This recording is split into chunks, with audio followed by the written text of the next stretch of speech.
So we should start now. Yesterday we were talking about absolute motion. What was it? जब गाड़ी चल रही है तो उसकी बॉडी और सस्पेंशन दोनों साथ में मूव करेंगे तो जो मोशन होगा विद रिस्पेक्ट टू रोड होगा, तो आपका क्या होगा, सस्पेंशन का मूवमेंट और बॉडी का मूवमेंट एक दूसरे के साथ होगा, रिलेटिव भी होगा। तो ये अपन ने कल डिस्कस किया, इसका डेरिवेशन सॉल्व किया था अपन ने। ठीक है, आज अपन बात करेंगे रिलेटिव मोशन की, मतलब दो बॉडीज एक दूसरे के रिस्पेक्ट में जो मूवमेंट करेंगी उसके क्या बोलते हैं अपन, रिलेटिव मोशन बोलते हैं। ठीक है, एब्सोल्यूट मोशन में अपन ने क्या कहा था, किसी एक्सिस के अबाउट उसका मूवमेंट डिस्कस किया था कि भाई ये बेसिक एक्सिस है और इसके अबाउट जो है मूवमेंट डिस्कस करूंगा, ये अपन ने कल डिस्कस किया था। रिलेटिव मोशन में क्या बोल रहे हैं, एक कोई बॉडी एक्स मूव कर रही है, दूसरा क्या कर रही है, वाई मूव कर रही है। ठीक है, तो इसको जैसा अपन ने पिछले डेरिवेशन में z से डिनोट किया था, यहाँ पे इसे z से ही डिनोट करेंगे।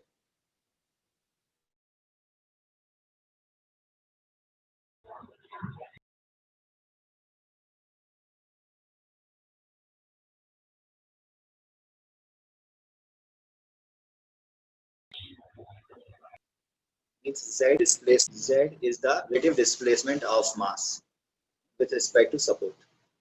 ठीक है, तो z इज इक्वल टू क्या होगा अपना, x minus y, z dot is equal to x dot minus y dot, z double dot is equal to x double dot minus y double dot. This is your equation B7 in continuation of the previous derivation.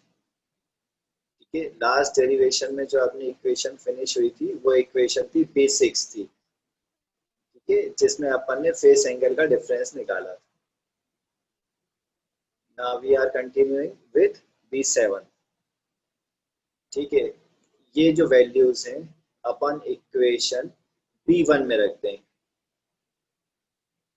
जो relation आया है इसको equation किससे put कर दिया अपन ने, B1 में put कर दिया. तो क्या हो गया, ये m z double dot plus y double dot plus C Z dot plus K Z is equal to 0. ये कौन सी हो गई अपनी इक्वेशन ऑफ मोशन हो. ठीक है, जब इसे अपने सिंप्लीफाई करा तो क्या हो गया, M Z double dot plus C Z dot plus K Z is equal to minus M Y double dot. Double dot is representing the acceleration. ठीक है, अब क्या बोल रहा है, सपोर्ट कौन सा है, साइनोसॉइडल बोल रहा है. ठीक है, साइनोसॉइडल मतलब y is equal to b sine omega t. ठीक है, तो y की वैल्यू अपन क्या कर देंगे, ऊपर इक्वेशन में पुट कर देंगे. ठीक है, तो यहाँ पे क्या आ जाएगा, m ओमेगा स्क्वायर, खाली राइट हैंड साइड की बात हो रही है, तो m omega square b sine omega t when we put y is equal to b sine omega T.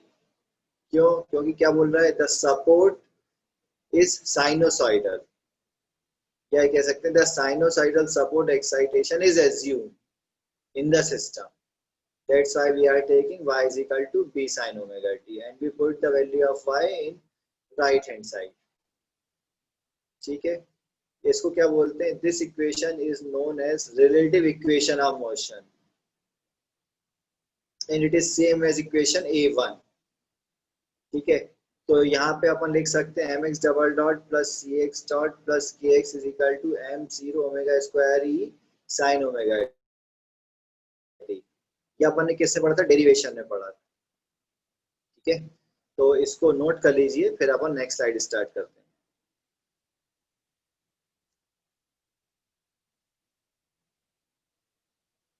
Attendance आप लोगों की कम आ रही है. मिड सेम जो होगा उसमें अटेंडेंस क्राइटेरिया रहेगा. 12 तारीख से आप लोगों के मिड सेम स्टार्ट हो रहे हैं. Attendance is going to be the important criteria. So be careful. तो जिन लोगों की अटेंडेंस कम है वो अगले 10 दिन में कवर कर लें, नहीं तो बैठने नहीं देंगे। तो अगर बैठ जाओगे तो कॉपी चेक नहीं होगी। कॉपी उन्हीं लोगों की चेक होगी जिनकी अटेंडेंस अच्छी है। अटेंडेंस काउंट हो रही है रेगुलर बेसिस।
नोट कर लिया सबने?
नोट कर लिया सबने?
नोट कर लिया सबने?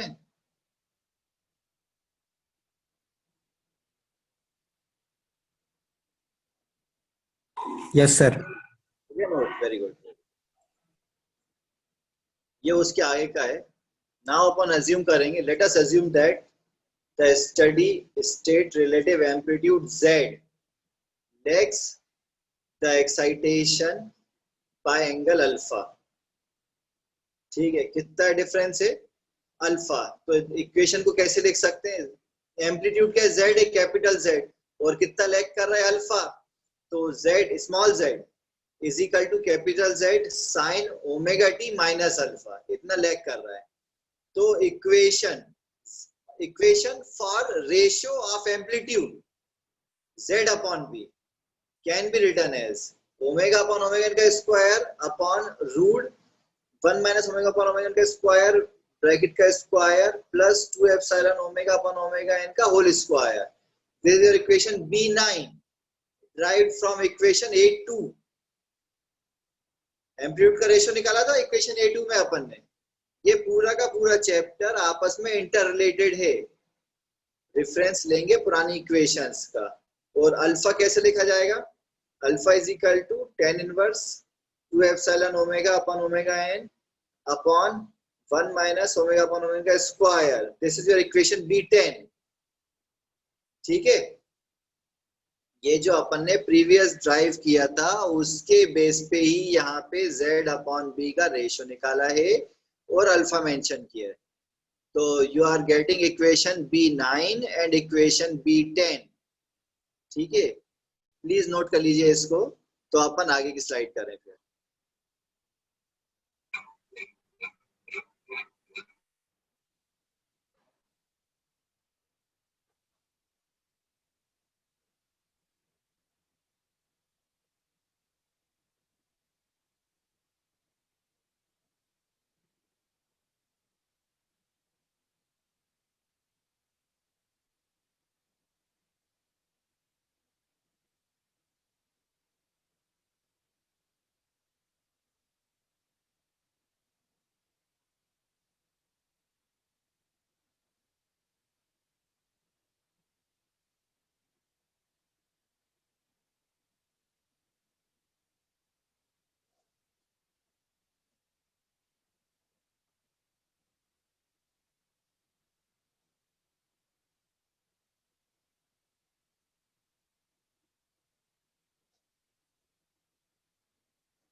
नोट कर लिया सबने?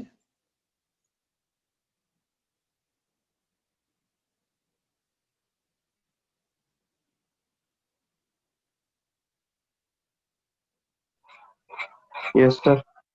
Okay,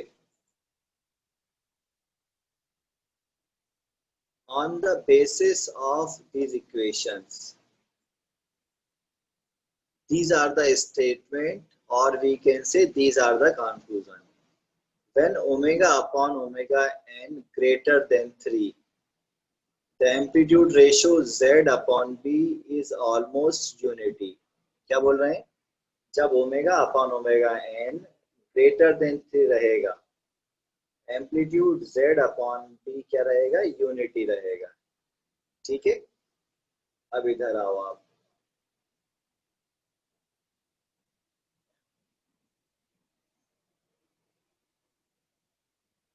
omega upon omega n कितना बोला है? Greater than. Omega upon omega n greater than 3 and z upon b is unity.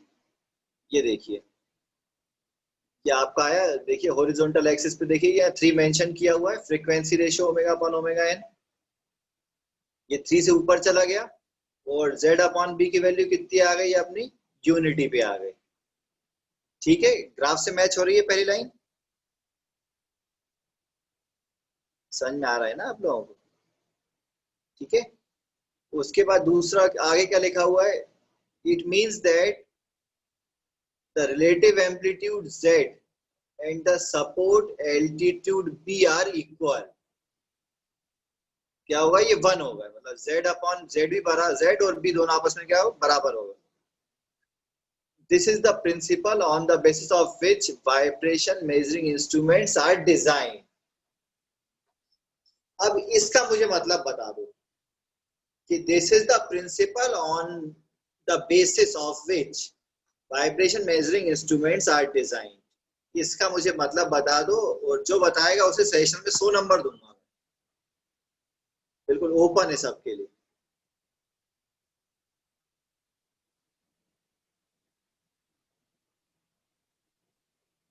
Try to understand and explain this line. भाई देखो, मैं बताता हूँ क्या होता है वाइब्रेशन मेजरिंग इंस्ट्रूमेंट। लाइक आपको टेम्परेचर मेजर करना है, तो आप क्या करते हो? थर्मामीटर स्किन पे लगाते हो, और स्किन में जो टेम्परेचर होता है वो एज इट इज जो है थर्मामीटर में ट्रांसफर हो जाता है, और दोनों टेम्परेचर का रेशियो क्या हो जाता है? 1 हो जाता है। ठीक है, सेम जो है अपना वाइब्रेशन के केस में होगा कि जितना वाइब्रेशन बॉडी में है उतना ही आपने क्या कर दिया? इंस्ट्रूमेंट में ट्रांसफर कर दिया, वाइब्रेशन मेजरिंग इंस्ट्रूमेंट। ठीक है, this is the meaning of this line. z upon b is equal to 1, that means z is equal to b। मतलब जितना एम्पलीट्यूड बॉडी में है उतना ही इंस्ट्रूमेंट में ट्रांसफर कर दिया गया। आई बात समझ में? ये फर्स्ट पॉइंट क्लियर हो गया। सेकंड में क्या बोल रहा है वो इस अगेन उसको रिलेट करके एक्सप्लेन किया है। For z upon b ratio being unity, the mass m will be having no displacement. ठीक है, मास में कोई डिस्प्लेसमेंट नहीं होगा क्योंकि दोनों का रेशियो 1 हो गया। ठीक है, उसके बाद क्या बोल रहा है? Damping ratio does not have any effect on z upon b ratio for high values of omega upon omega n, that is omega upon n is greater than 3। ठीक है, मतलब ओमेगा अपॉन ओमेगा n जो है अगर greater than 3 है तो amplitude जो रहेगा z और b वो आपस में बराबर रहेंगे, मास पे उसका इफेक्ट नहीं होगा। ठीक है, ठीक है, अरे समझ में आई बात? Yes sir. Yes, sir. इसको नोट कर लीजिए, तो अपन नेक्स्ट स्लाइड पे चलते हैं।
नोट कर लिए सबने?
नोट कर लिया बेटा?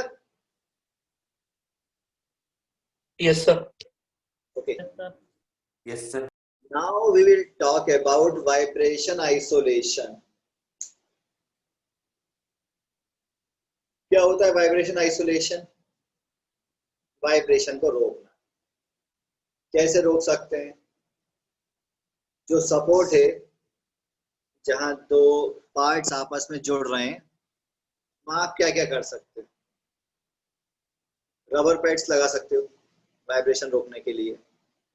नट बोल्ट टाइट कर सकते हो प्रॉपर, ठीक है, proper tightening, proper lubrication, proper alignment, है कि नहीं? Proper manufacturing of parts. These are the things which can reduce vibration. ठीक है, यहाँ पे थ्योरी क्या लिखी है मैं थोड़ा पढ़ देता हूँ, लेकिन मैंने जो बोला है वो इसका आउटकम, ठीक है। तो यहाँ जो लिखा है वो ये है कि the high speed engines and machines when mounted on foundations and support cause vibration of excessive amplitude because of unbalanced force set up during their working. These are the disturbing forces which damage the foundation on which the machines are mounted. So the vibration transmitted to the foundation should be eliminated or reduced considerably by using some devices such as spring damper, etc. between the foundation and the machine. ठीक है, यही बोला मैंने अभी, है कि नहीं? आपको प्रॉपर टाइट करना है, प्रॉपर सपोर्ट होना चाहिए वाइब्रेशन के लिए, ठीक है ना? तो आपको क्या करना पड़ेगा? आइसोलेटर लगाने पड़ेंगे। आइसोलेटर की रिक्वायरमेंट क्या क्या होती है? There should be no rigid connection between the unit and the base, otherwise the undesired vibration will be completely transmitted from the unit to the base.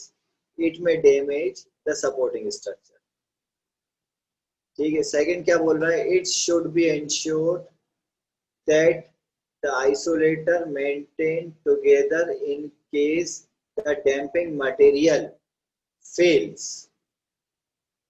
damping material कौन सा हो गया? रबर, कॉर्क, ठीक है ना? ये सब damping materials हो गए. It should be just to keep the machine or unit in the safe position with respect to the support. इसको नोट कर लीजिए, आज के लिए इतना ही, नेक्स्ट अपन कल पढ़ेंगे, प्लीज नोट कर लीजिए।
नोट कर लिया सबने?